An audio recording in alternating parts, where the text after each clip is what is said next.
In the mid-1830s, there were more than 1 million people living in Ohio. Agriculture was beginning to prosper. The National Road was inching its way westward across the state. Canals were opening up trade routes between Lake Erie and the Ohio River.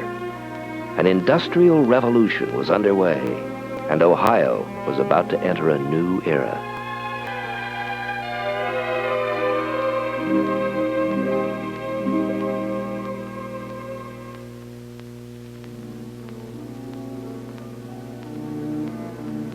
From the beginning, people were attracted to Ohio by its plentiful resources. Nature had endowed the state with an abundance of riches, but still there was much to be learned about this land. Questions which remained unanswered. How extensive was this natural wealth? What lay below the Earth's surface? Were there undiscovered treasures that would make Ohio even more prosperous? What did the future hold? And what of the past? Among the people asking these questions was Robert Lucas, 12th governor of the state.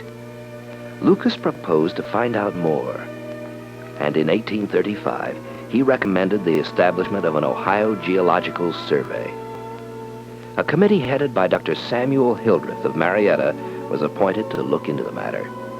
Hildreth was one of the best informed men in Ohio on geology and natural resources. And after reviewing his committee's plan, the state legislature made the survey a reality in March 1837. The search was underway.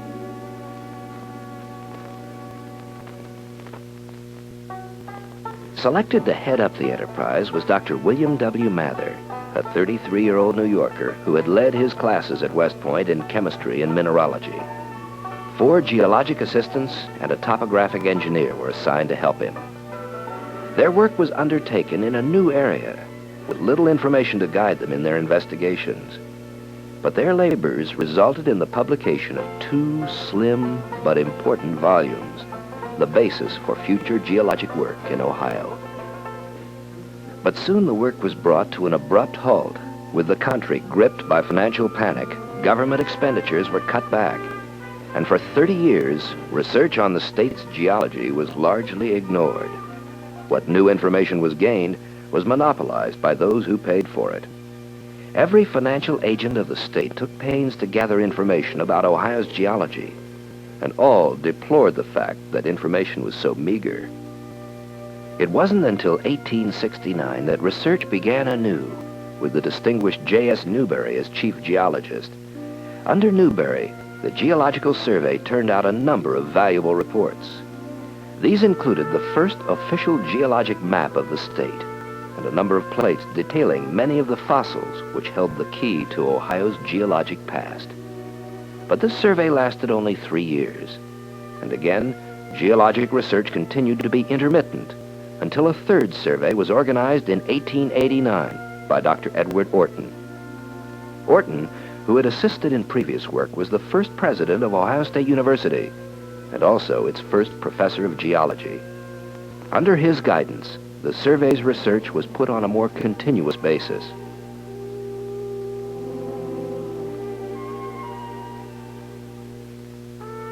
The detective work began in earnest, and gradually the clues began to fall into place. What these early geologists and those who followed them uncovered was a picture of Ohio's ancient past, a picture which could also serve as a blueprint for the future. Hundreds of millions of years ago, a vast inland sea covered the land that would one day become Ohio. The life-giving sun pumped its energy into the waters, and life flourished, multiplied, and died, becoming entombed in the slow but incessant rain of sediment that would one day form the rocks of Ohio.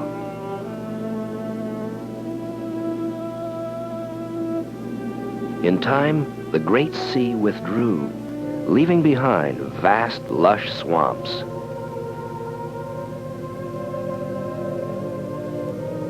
New forms of life emerged, only to die and become buried in the murky, plant-choked waters. delicate ferns, great trees, all fell into the waters to become compressed and altered into the rock we call coal.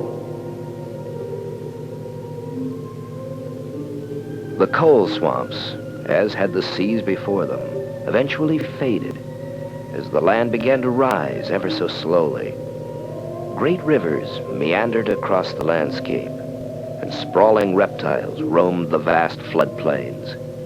As the mighty Appalachians began their last slow rise, Ohio entered an obscure period for which there is no record in the rocks of the state.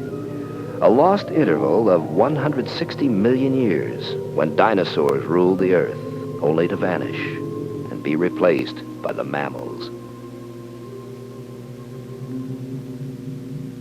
Erosion, the great leveler, was stripping away rocks left behind by the seas and swamps, carving the landscape ever closer to its present form. After the passage of 200 million years, the balance of the seasons began to change. The Earth's climate grew cooler. The grip of winter gradually tightened till much of the land lay buried beneath ice and snow. Shaggy, elephant-like mammoths and mastodons roamed the spruce forests.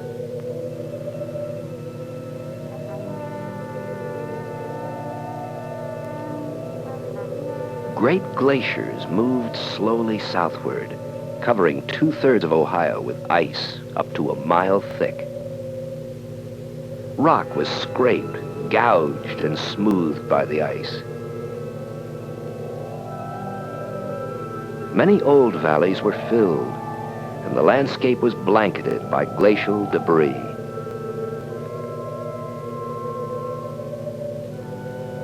Our modern river system established, Lake Erie created, there lay revealed the Ohio we know so well.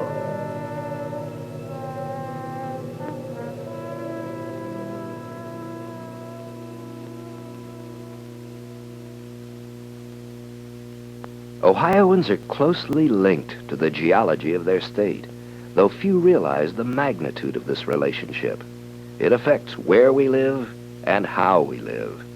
Much of Ohio's prosperity is due to the abundant mineral resources in the state. Mineral resources which have drawn men to Ohio from the very beginning.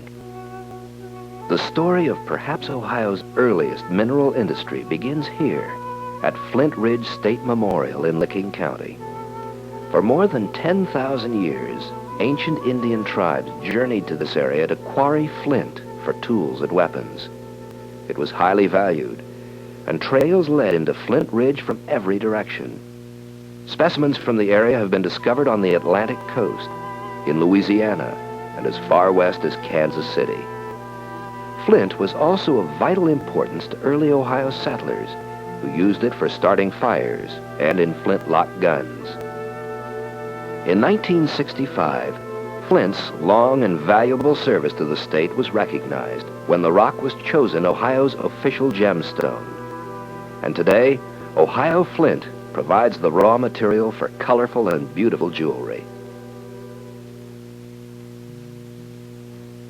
The Ohio Geological Survey played an important role in the exploration of Ohio's mineral resources, and the state's mineral industries developed rapidly in the early 1800s. One of the principal products was iron. Numerous charcoal iron furnaces sprang up in the state, primarily in the southern Ohio area known as the Hanging Rock District, once one of the great iron-producing centers of the United States. All the necessary materials for making iron were found in Ohio, and the forges and furnaces turned out a variety of products for a growing civilization, from household products to machinery to instruments of war. One of the more notable products of Ohio's iron industry was the ironclad ship, the Monitor, which made naval history during the war between the states. Soon after the Civil War, Ohio became the leading iron-producing state in the nation. Because the state's iron ores were of relatively low quality, the introduction of rich Lake Superior iron ores spelled the end of the Hanging Rock era.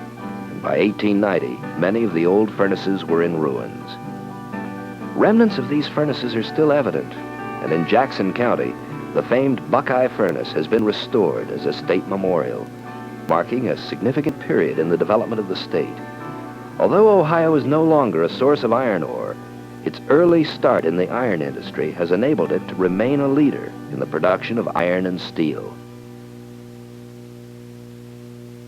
Ohio has long held an important position in the ceramic and clay products industry, primarily because vast deposits of clay and shale, the basic ingredients for ceramic products, are widely distributed in the state. Early recognition of the value of these deposits by the Geological Survey and other researchers helped to establish a major ceramic industry. And former state geologist Edward Orton, Jr. is considered the founder of the science of ceramic engineering in America. Ohio was blessed not only with good clays, but the state's early settlers included many highly skilled workers who turned out a variety of products for the growing young country. Brickmaking came to Ohio in 1788 with the building of Campus Martius at the state's first permanent settlement in Marietta, and has continued without interruption to the present.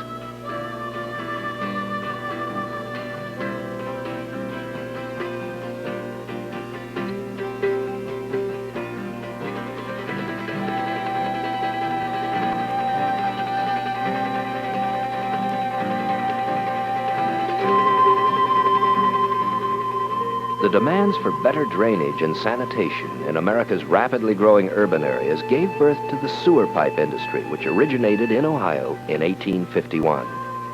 Since that time, Ohio has remained in the lead, both in the quality and quantity of output.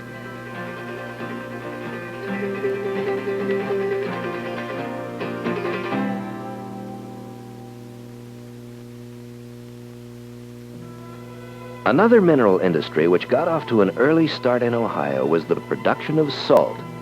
Even before the state had been settled, its salt licks were well known. The most noteworthy was the Scioto Saline in what is now Jackson County. For many years, this area was a peace zone for Indian tribes who considered a salt spring a gift of the gods. The first white men to visit the Scioto Salt Licks were Indian prisoners. And when they escaped, they quickly told others of this remarkable find, for few things were as precious to frontier man as salt. In fact, one of the first laws passed by the legislature in 1803 was aimed at regulating Ohio's salt industry. New and better sources of salt have been found in the state over the years. And in 1889, rock salt was discovered under the city of Cleveland. Today, Ohio is one of the largest salt-producing states in the nation. Ohio's underground salt production comes from two mines in the northeastern part of the state, where the mining is done entirely beneath Lake Erie, more than 1 mile offshore. Here, in this subterranean labyrinth, 2,000 feet below the surface, many tons of salt are extracted daily. Blasted from the walls of the mine, the salt is scooped up by 16-ton end loaders, then crushed and moved by conveyor to storage areas to await shipment to customers. Surprisingly, common table salt accounts for an extremely small quantity of the salt used. The major portion of Ohio's salt is shipped to huge barns like this one, where it's stored for use in snow and ice control. Chemical industries also use large quantities of salt each year, produced by a different method known as brining. The state's salt deposits, formed by the evaporation of Silurian seas more than 400 million years ago, are so extensive that it's estimated that, at the present rate of consumption, Ohio could furnish the nation's salt supply for 32,000 years.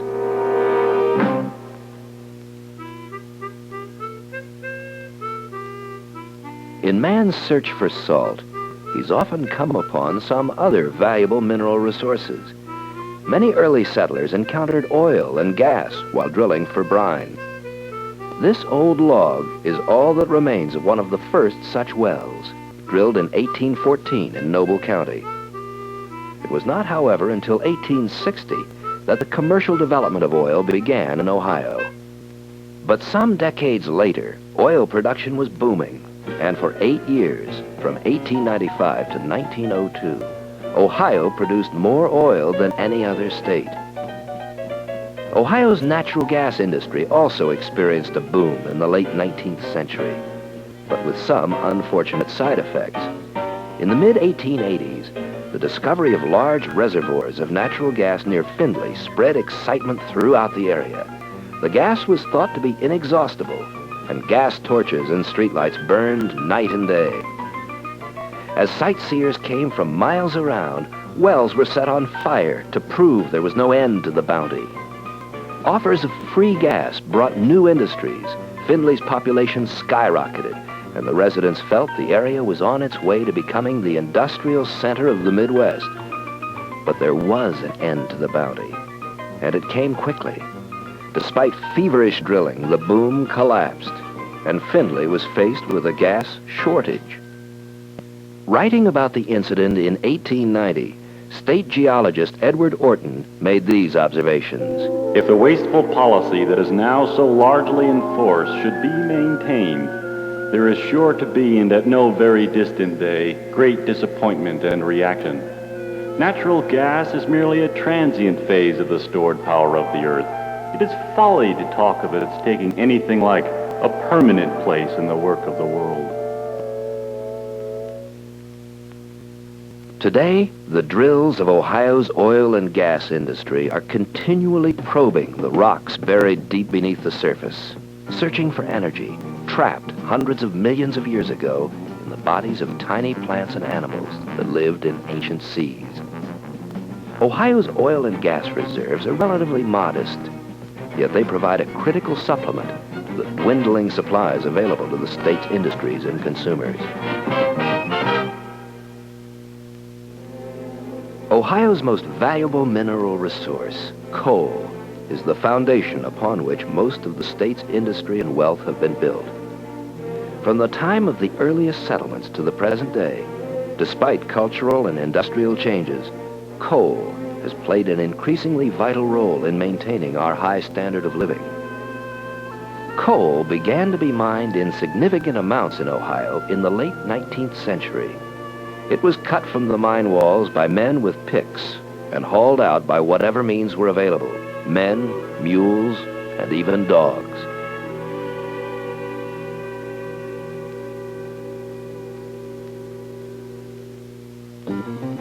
Prior to World War II, underground mining was the principal method of removing coal.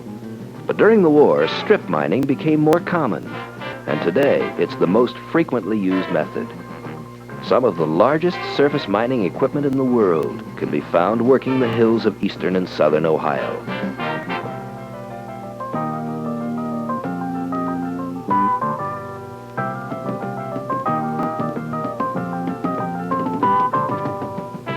When the coal seams lie too deep, even for the giant stripping shovels, underground mining is used. The increasing costs of strip mining, coupled with greater demands for coal, are now tipping the scales back to underground mining. Geologic reports and maps published by the Ohio Geological Survey provide important background information for the mining industry in the exploration and development of Ohio's coal resources. Ohio is one of the nation's largest coal-producing states, and its coal reserves are sufficient to last until alternative energy sources can be developed. Although mined in less significant quantities, a number of other mineral resources, such as gypsum, also play an important role in the state's economy. Gypsum deposits occur throughout the world, but the most valuable are those which, like Ohio's, lie within important economic regions. The major deposits of value in Ohio are found in Ottawa County near Sandusky Bay, where gypsum has been quarried since 1822. Gypsum is widely used in the production of wallboard, lath, and gypsum plaster. And as our construction activities increase, so will the consumption of this versatile mineral.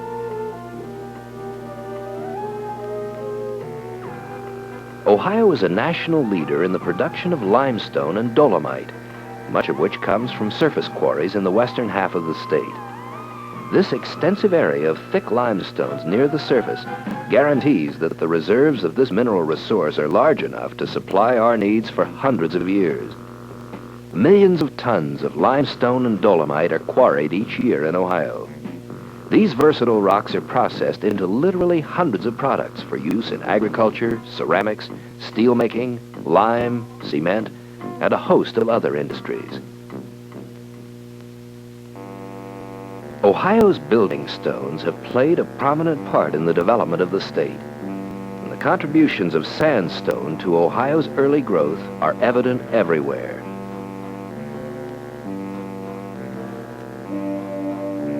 Sandstone is quarried from huge canyon-like pits, which have produced stone for major buildings, bridges, and other structures which have stood the test of time.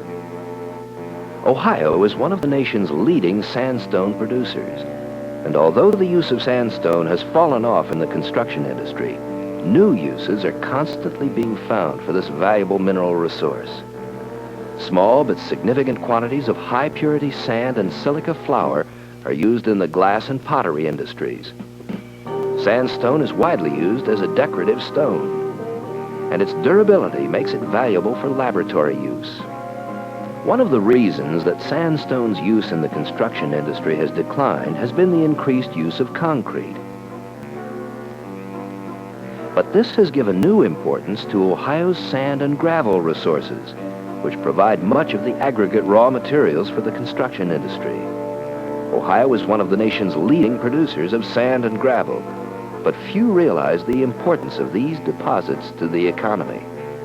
Left behind by the melting ice of the great glaciers, sand and gravel deposits are widely distributed across the state, making the commodities both abundant and inexpensive. But our supplies are being threatened. Other uses are being found for the land underlain by these deposits.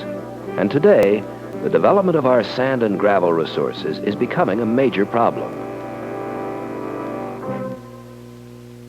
And so the search continues, and so do the questions. How shall we best use the land to provide maximum benefits to our people, both economically and environmentally? Sound answers are possible only with adequate data. A major portion of the scientific research needed to provide these answers is being undertaken by the Ohio Geological Survey, today a division of the Ohio Department of Natural Resources. Its scientists are continually at work, gathering new information and updating old information. Information which comes from many sources: private industry, other governmental agencies, but most importantly, from the survey's own geologists. The research covers a broad spectrum of subjects, with far-reaching implications for the future. For example, survey geologists are tackling the age-old problem of erosion on Ohio's Lake Erie shoreline.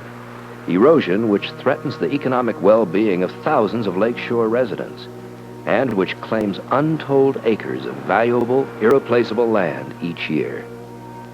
Operating a 46-foot research boat from Sandusky, survey scientists collect data on a variety of geologic problems confronting the lakeshore region.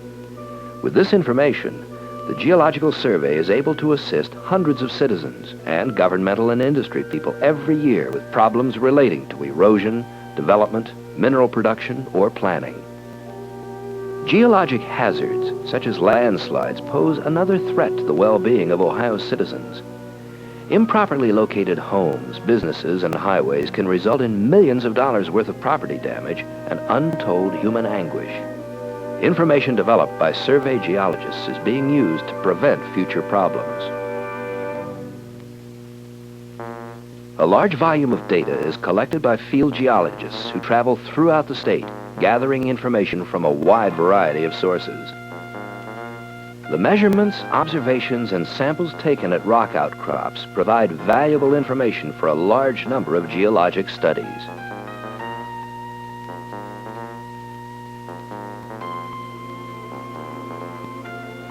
Here, a coal company makes a core test to help determine future mining possibilities, and a survey geologist carefully notes the types of rocks found in the core samples extracted from the earth. With this data, the geologist can aid the coal company or private citizens with exploration problems. Such information is also invaluable in estimating statewide coal reserves, used in predicting potential development areas, as well as for planning a national energy policy. At this strip mine site, geologists explore the exposed rock to find unweathered and uncontaminated samples necessary for chemical studies. These field samples are then taken to the survey's modern geochemical laboratories, where scientists employ a battery of sophisticated equipment to unlock even more of the Earth's secrets. For example, determination of the sulfur concentration in coal is useful in reducing air pollution. Other chemical elements are important to the future gasification or liquefaction of our coals. The chemical and physical aspects of clays, limestones, sandstones, and other Ohio resources are equally important to their future utilization. As a result of its own research, as well as data collected from other sources, the files of the Geological Survey are the major source of mineral resource and geologic information for industry, government, and private citizens. Much of this information is put into the form of publications covering a wide variety of geologic subjects. Interested citizens can obtain such things as technical and semi-technical reports, field trip guidebooks, educational leaflets, information on mineral resources, and reports on the geology of individual counties. In addition, the survey also distributes topographic and other types of maps covering the entire state. Over 100,000 maps, reports, and items of technical data are distributed to Ohioans each year, a figure which attests to the great interest in Ohio's geology and the wisdom of the explorations that began nearly a century and a half ago. The search will never end because our society is constantly changing. There will always be new needs, new priorities, and new questions. And the search for the answers must continue.